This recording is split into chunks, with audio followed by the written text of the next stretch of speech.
El sol de la tarde caía como una sentencia sobre el pequeño y polvoriento pueblo en el interior de España, cociendo la tierra seca hasta que se partía en finas grietas. Un silencio pesado y opresivo flotaba en el aire, roto solo por el zumbido incesante de las cigarras, una banda sonora para el estancamiento. Frente a los restos esqueléticos de lo que un día fue la casa de su familia, Santiago permanecía inmóvil, una figura sombría y fuera de lugar. Su traje de corte urbano, una armadura gris, oscuro contra el mundo, ya estaba cubierto por una fina capa de polvo y olvido. La propiedad, con su pintura descarapelada y ventanas tapiadas, parecía exhalar el aliento de un pasado descuidado, un espejo perfecto de las ruinas que él cargaba por dentro. Sostenía las páginas amarillentas del testamento de su padre, el papel temblando ligeramente en su mano, no por luto, sino por una rabia antigua que lo había traído de vuelta a ese lugar maldito.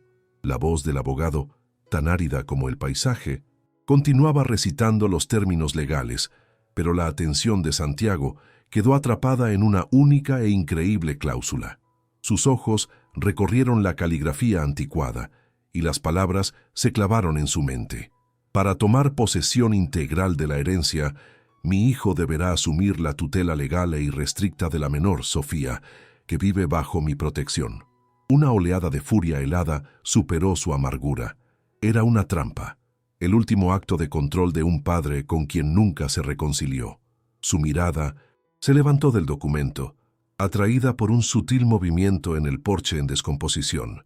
Allí, sentada en el escalón más alto, estaba una niña pequeña, de piernas flacas y vestido gastado.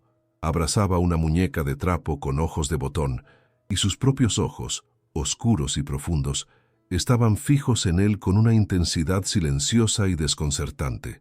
Aquella era Sofía, el precio, el ancla, el inicio de una prisión que él jamás eligió. 20 años en los que Santiago construyó una vida de líneas rectas y ángulos precisos, un mundo de concreto y cristal en una ciudad grande que no hacía preguntas. Había huido del polvo y del pasado, pero el recuerdo de la humillación era una herida que nunca cicatrizó.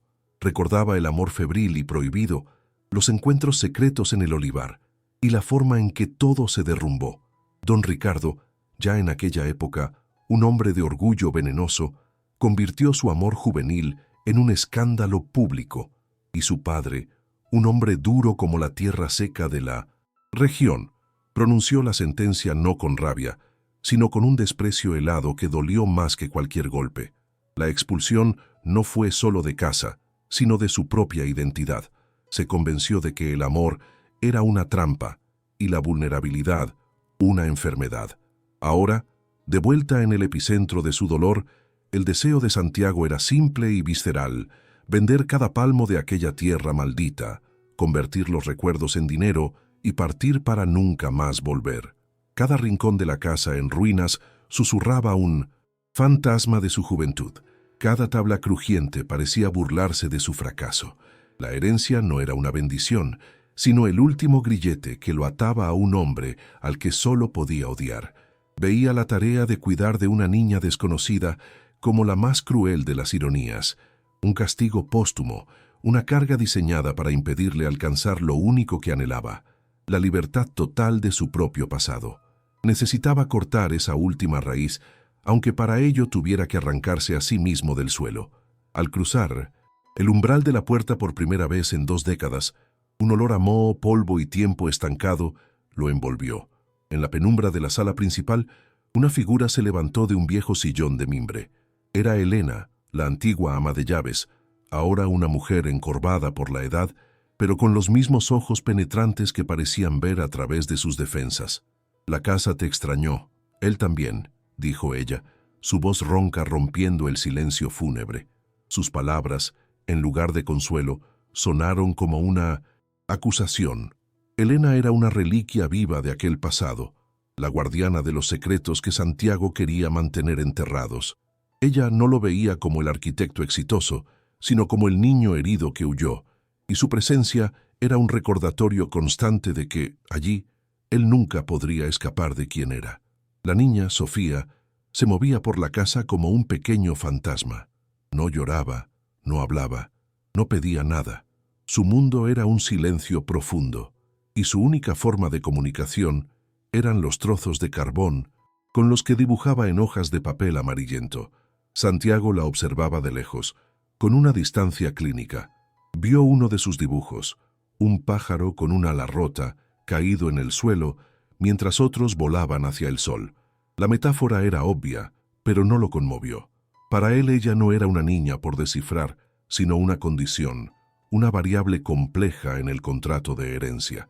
Necesitaba gestionar aquella situación con la misma lógica fría con la que diseñaba un edificio, calculando la manera más rápida y eficiente de resolver el problema y seguir con su vida. En la primera noche, la inmensidad de la mesa del comedor en la cocina oscura subrayaba la distancia entre ellos. Santiago preparó una comida improvisada y sin sabor, 2 latas de conservas calentadas en una olla oxidada. Comieron en un silencio absoluto, roto solo por el tintineo de los cubiertos en los platos. La incomodidad era una tercera presencia en la mesa.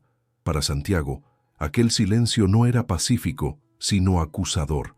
Cada minuto que pasaba en ese lugar era un grano de arena en su reloj personal, el tiempo que estaba perdiendo, el dinero que aún no tenía. La responsabilidad por aquella pequeña criatura pesaba sobre él como las vigas podridas del techo, y la urgencia de huir se transformaba en un nudo en la garganta, una desesperación fría y cortante. 2 días después, un carro caro y reluciente levantó polvo en el camino de tierra, deteniéndose frente a la casa. De él descendió don Ricardo, más viejo, más rico, pero con la misma sonrisa depredadora y los ojos que medían el mundo en términos de posesión. Ofreció condolencias falsas, su mirada recorriendo la propiedad con la evaluación de un comprador. «Santiago, esta tierra solo te trae dolor. Déjame quitarte esa carga de encima. Te hago una oferta generosa, por lástima de los viejos tiempos», dijo él, el veneno endulzado con falsa compasión. La oferta era irrisoria, un insulto deliberado. No era un negocio, era la continuación de la humillación de 20 años atrás. Ricardo no quería la tierra, quería la victoria final, la capitulación de Santiago. Movido por un orgullo herido que no sabía que aún poseía, Santiago rechazó la oferta con un no seco y tajante. La expresión de Ricardo se contrajo por un instante, revelando al monstruo detrás de la máscara. Más tarde, mientras Santiago miraba la tierra seca por la ventana, Elena se acercó. «Él no era el monstruo que pintaste en tu cabeza», dijo ella, refiriéndose a su padre. «En los últimos años, esa niña fue la única razón por la que él se levantaba de la cama. Vender esta tierra a ese hombre es como escupir en la tumba de tu padre y borrar lo único bueno que le quedaba». Sus palabras fueron como piedras arrojadas contra la muralla de resentimiento que Santiago construyó alrededor de su corazón, abriendo la primera fisura. Días después, encontró a Sofía en la pequeña biblioteca de la casa, estirando el brazo para alcanzar un libro en el estante más alto. Una irritación inicial lo dominó, pero algo en su determinación silenciosa lo hizo detenerse. Le alcanzó el libro, un antiguo volumen de fábulas con la portada gastada. Horas más tarde, al pasar por la sala, escuchó un susurro frustrado. Sofía estaba sentada en el suelo, tratando de descifrar las palabras, el dedo siguiendo las líneas. En un impulso que él mismo no comprendió, Santiago se sentó a su lado y con una voz oxidada por la falta de uso, comenzó a leer la historia de un zorro y un cuervo. La niña no dijo nada, pero se acurrucó a su lado, con los ojos fijos en la página. Por primera vez la casa no pareció tan vacía. La noticia del regreso de Santiago y de la cláusula del testamento se esparció por el pueblo como pólvora, seguramente alimentada por don Ricardo. Las miradas en las calles se volvieron más largas y curiosas. En la tienda de abarrotes, las conversaciones cesaban cuando él entraba. Era nuevamente el paria, el hombre marcado por un escándalo antiguo, ahora con una nueva y misteriosa carga. Los pocos compradores potenciales de la propiedad, antes interesados, de repente se echaron para atrás, citando complicaciones. Santiago sentía las paredes invisibles de aquella sociedad conservadora cerrándose a su alrededor, el mismo juicio silencioso que lo había expulsado antes. La trampa se estaba cerrando. Ricardo se aseguraba de que no pudiera vender, pero cada día que se quedaba era un nuevo tormento. Una noche, una tormenta violenta se desató sobre la región, el viento aullando como un animal herido. El techo de la casa, descuidado por años, cedió, y goteras comenzaron a caer en varias habitaciones.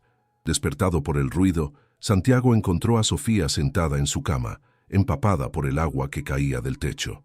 No lloraba, pero sus pequeños hombros temblaban con cada destello de relámpago, su rostro una máscara de terror silencioso. En un eco lejano de sus propios recuerdos de infancia, de su propio miedo a las tormentas en esa misma habitación, la tomó en brazos sin pensar. La llevó con su colchón al rincón más seco de la sala y se sentó en una silla a su lado, velando su sueño hasta el amanecer. A la mañana siguiente, la frustración lo llevó al patio cubierto de maleza. Con un machete, comenzó a golpear la vegetación salvaje con una energía rabiosa, necesitando un esfuerzo físico para aplacar el caos en su mente. Fue entonces cuando lo vio. El viejo columpio de madera que su padre había construido para él. Una de las cuerdas estaba rota y el asiento de madera yacía torcido en el suelo, cubierto de musgo. La imagen lo golpeó con una fuerza inesperada, un símbolo de una infancia que sentía que le había sido interrumpida, de promesas rotas. Le dio la espalda al columpio, decidido a ignorar la punzada de dolor. Desde la ventana de la cocina, Sofía lo observaba, y sus ojos grandes y tristes parecían fijos no en él, sino en los restos del juguete roto.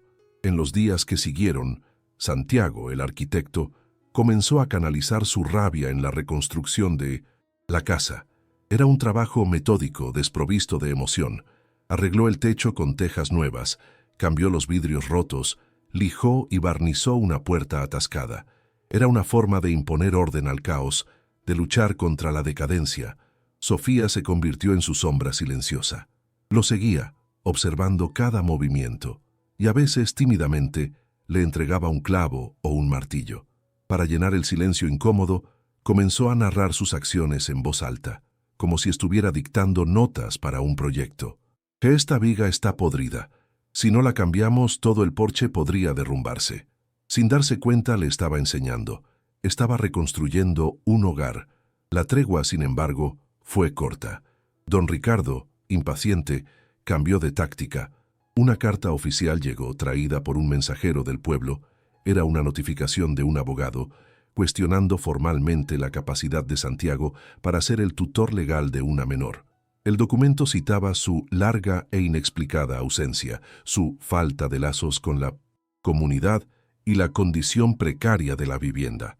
La amenaza estaba velada en jerga legal, pero el objetivo era claro: iniciar un proceso para quitarle la custodia de Sofía y enviarla a un orfanato del Estado, lejos de allí. Por primera vez, el miedo que Santiago sintió no fue por sí mismo, sino por la niña. La idea de que se la llevaran a un lugar frío e impersonal lo golpeó de forma inesperada y visceral. Esa misma tarde, al entrar en su improvisado despacho, Santiago encontró un nuevo dibujo sobre la mesa. No era un pájaro herido ni un paisaje triste. Era un dibujo de la casa, pero diferente. Las ventanas no estaban tapiadas, y un humo rizado salía de la chimenea, una señal de vida. Frente a la casa, dos figuras estaban tomadas de la mano. Una era alta y angulosa, la otra pequeña y redonda. A pesar de la simplicidad infantil del trazo, el mensaje era inconfundible. No era un retrato de la realidad, sino un deseo, una súplica silenciosa por pertenencia. Aquel pedazo de papel perforó la armadura de cinismo de Santiago de una forma que ninguna amenaza o palabra había logrado. Vio, finalmente, no un problema por resolver, sino a una niña buscando desesperadamente un hogar. Santiago sostuvo la carta del abogado en una mano y el dibujo de Sofía en la otra. Los dos papeles representaban sus dos futuros posibles, la huida o la lucha. Caminó hacia el porche y miró el olivar abandonado, los árboles retorcidos y sin frutos, un reflejo de su propia estirpe estéril. Las palabras de Elena sobre su padre resonaron en su mente. Huir significaba entregarle a Ricardo la victoria final y abandonar a esa niña a su destino. Quedarse significaba abrazar el dolor, el pasado, y luchar por algo que apenas comenzaba a entender. Con una nueva y lenta determinación ardiendo en su pecho, arrugó la carta del abogado. Ya no se trataba de vender la tierra, se trataba de reclamarla, se trataba de proteger su raíz, por más torcida y dolorosa que fuera. Aquel día comenzó con una falsa promesa de paz. Por primera vez, Santiago y Sofía trabajaban lado a lado en el pequeño jardín, arrancando la mala hierba en un silencio cómplice. Un hilo de normalidad, frágil como una telaraña, parecía tejerse entre ellos, pero la paz fue destrozada por el sonido de motores en el camino de tierra. 2 carros se acercaron, levantando una nube de polvo que parecía un mal presagio. De uno de ellos, el vehículo caro y negro, descendió don Ricardo, su sonrisa triunfante cortando la calma de la mañana. Del otro salieron 2 extraños con carpetas en las manos y expresiones severas, la personificación de la burocracia fría. La amenaza había dejado de ser una hoja de papel para materializarse en su patio, lista para arrancar la pequeña flor que apenas había comenzado a brotar. «Una simple formalidad, Santiago», anunció Ricardo, la voz chorreando falsa preocupación mientras presentaba a los hombres como fiscales del Consejo Tutelar. La comunidad se preocupa por el bienestar de la niña. Cada palabra era una navaja disfrazada. Santiago se colocó instintivamente frente a Sofía, un muro humano contra la invasión. Intentó argumentar, explicar las mejoras en la casa, pero su voz sonaba hueca contra la jerga impersonal de los fiscales. Querían inspeccionar la propiedad, evaluar las condiciones y, lo más aterrador, entrevistar a la niña. La impotencia lo sofocó. Era un intruso en su propia tierra, y las reglas de aquel juego sucio eran dictadas por su enemigo de toda la vida, que observaba todo con el placer sádico de un depredador. Mientras Santiago era forzado a guiar a uno de los fiscales por la casa, señalando las reparaciones como un reo defendiendo su causa, el pánico comenzó a apoderarse de Sofía. La presencia de aquellos hombres, el tono amenazador de Ricardo y la angustia en el rostro de Santiago formaban una tormenta aterradora en su mundo silencioso. Sus ojos, grandes y asustados, saltaron de un rostro a otro, fijándose en Ricardo como la fuente de todo el mal. Sintió que el suelo desaparecía bajo sus pies. Aquel frágil sentimiento de hogar que había comenzado a sentir estaba siendo amenazado. Aprovechando un momento de distracción, mientras las voces se alteraban en la sala, se deslizó por la puerta trasera, una sombra veloz corriendo hacia lo único que conocía, el escondite. Corrió sin dirección, las pequeñas piernas moviéndose por puro instinto de supervivencia. El miedo la impulsaba lejos de la casa, más allá del olivar, hacia los confines de Milem-Sintochitzin, la propiedad donde se erguían las ruinas de una antigua edificación. Recordó una historia que Elena le había contado sobre un pozo seco, un lugar donde se guardaban los secretos de la familia, un portal a un mundo subterráneo y seguro. En su mente infantil, aterrorizada, aquel pozo se convirtió en el único refugio posible. Sin pensar en el peligro, en la oscuridad o en las piedras sueltas, trepó por el murete de piedra desgastado por el tiempo y con el corazón latiendo descontroladamente en el pecho, se dejó deslizar hacia la oscuridad fría y silenciosa, buscando desaparecer del mundo. ¿Dónde está la niña? La pregunta del fiscal sonó como un disparo al final de la inspección. La sangre de Santiago se heló. La frágil calma se deshizo en pánico absoluto. La llamó, primero con la voz controlada, después con un grito que rasgó el aire, un sonido primitivo y lleno de un pavor que jamás había sentido. Sofía. El nombre resonó por la tierra seca, pero solo el zumbido de las cigarras respondió. Fue en ese momento, en el silencio ensordecedor que siguió a su grito, que la verdad lo golpeó con la fuerza de un puñetazo. 20 años de amargura, odio y resentimiento se disolvieron ante el terror abrumador de perderla. Ella no era una carga, una cláusula o un obstáculo. Ella era todo lo que importaba. Fue Elena, con el rostro bañado en lágrimas, quien conectó los puntos. «¡El pozo!», gritó, con la voz entrecortada. las historias que su abuelo le contaba. Ella dijo que era un lugar mágico. Santiago no esperó a oír el resto. Corrió como nunca antes, el pecho ardiendo, la mente inundada de imágenes terribles. Alcanzó la estructura de piedra en ruinas y miró hacia abajo. En la oscuridad, un sollozo bajo y tembloroso confirmó su mayor miedo. Estaba allí, acurrucada en el fondo. Ricardo y los fiscales llegaron justo detrás, el horror de la situación estampado en sus rostros. La disputa legal se había transformado en una cuestión de vida o muerte, y la negligencia que Ricardo quería probar ahora se desarrollaba como un peligro real e inminente ante sus ojos. Sin dudarlo, Santiago tomó una vieja cuerda y, ignorando las protestas, comenzó a descender por las inestables paredes de piedra. La oscuridad y el olor a tierra húmeda lo envolvieron, pero su único foco era la pequeña figura acurrucada allá abajo.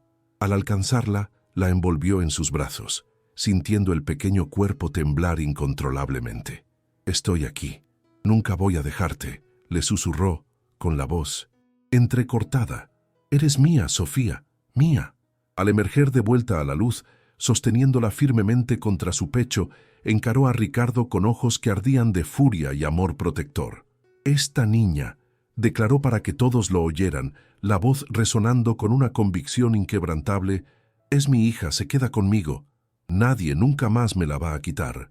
En el momento en que Ricardo se preparaba para burlarse de la declaración de Santiago, Elena dio un paso al frente, la frágil figura de repente imbuida de una fuerza ancestral. «Él está diciendo la verdad», afirmó ella, la voz clara y firme, más verdad de lo que él mismo puede imaginar. Sus ojos, llorosos, encontraron los de Santiago. «Esa niña tiene tu sangre, Santiago. Es hija de Ana, tu gran amor. Ana murió poco después del parto y me hizo jurar que la protegería. Le imploró a tu padre que cuidara de su nieta, en secreto, para que este hombre», y señaló con un dedo tembloroso a Ricardo, «jamás supiera de su existencia». Un silencio sepulcral cayó sobre todos. El rostro de Ricardo se contrajo en una máscara de incredulidad y rabia impotente. La revelación de Elena desarmó por completo su plan. «Tu padre aceptó esa carga para honrar la memoria de Ana y para proteger lo que quedaba de ti», continuó Elena, la voz ahora suave. «Te alejó para mantener a Sofía a salvo. Su exilio fue aquí, en esta tierra, guardando tu mayor tesoro. El testamento no fue una venganza, mi niño. Fue un mapa, la única manera que encontró para devolverte la familia que creíste haber perdido para siempre». La verdad explotó en la mente de Santiago, reconfigurando cada recuerdo, cada gramo de odio. La herencia nunca había sido la tierra. La herencia era ella, su nieta, la cura para todas sus heridas. Con la verdad revelada, la tensa atmósfera se disipó como niebla bajo el sol de la mañana. Los fiscales del Consejo Tutelar, ante la confesión de Elena y la furia impotente de don Ricardo, se retiraron sin palabras. Sus formularios y acusaciones anónimas se volvieron inútiles, meros pedazos de papel frente a la fuerza de un lazo de sangre reencontrado. Humillado y expuesto, Ricardo lanzó una última mirada cargada de odio a Santiago y a la nieta que nunca supo que existía, antes de subir a su carro y marcharse, dejando atrás solo el polvo de su derrota. El silencio que se instaló después no estaba vacío, sino lleno de posibilidades. Santiago abrazó a Sofía con fuerza, sintiendo por primera vez no el peso de una obligación, sino la solidez de un ancla que lo amarraba, finalmente, a un puerto seguro. Al día siguiente, el primer acto de Santiago como un hombre libre de su pasado fue una llamada telefónica. Su voz, para el abogado en la ciudad, era firme y desprovista de cualquier duda. No preguntó sobre el valor de la tierra ni el estado de la venta. Las instrucciones fueron cortas y directas.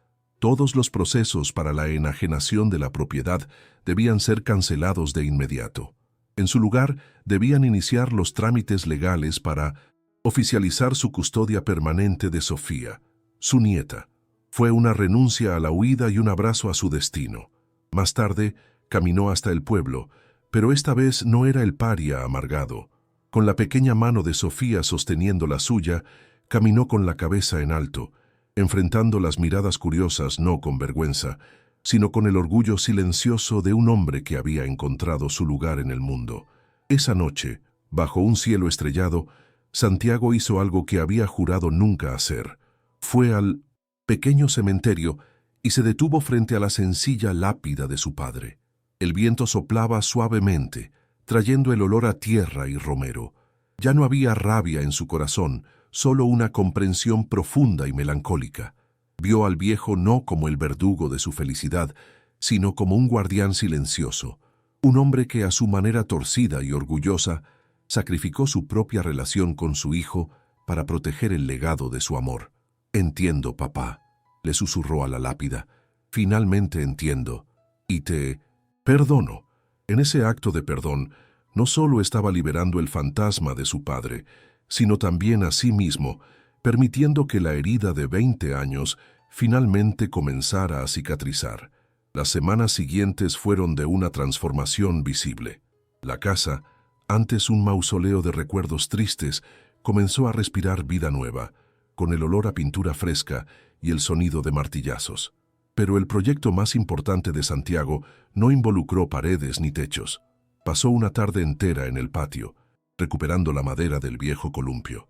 Lijó cada astilla, reforzó el asiento y usó cuerdas nuevas y fuertes para colgarlo de la robusta rama del roble. Cuando terminó, llamó a Sofía. Sus ojos, antes siempre tan serios y observadores, se abrieron de par en par y brillaron con una luz pura. La sentó en el columpio y la empujó suavemente. Por primera vez, Santiago escuchó el sonido más precioso del mundo, la carcajada cristalina y libre de su nieta, resonando por el jardín, mientras empujaba el columpio cada vez más alto. La risa de Sofía era la banda sonora de su futuro.